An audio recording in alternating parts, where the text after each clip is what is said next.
free motion on the long arm. I'm using little garage sale dots.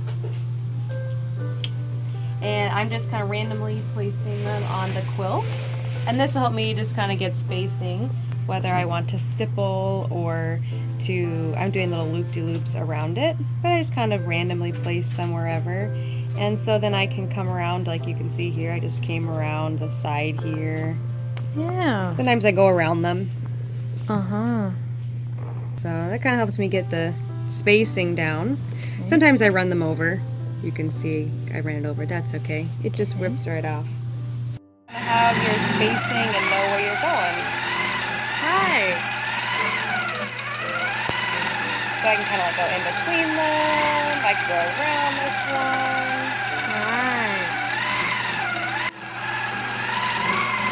Also, I think looking at it, kind of just seeing this circle, and then helps you also kind of have an eye for what size of circle you want to replicate too. Oh, that's true. Even if you're not going around this circle, just having the shapes there helps you kind of make that size of a circle. Right. As you're just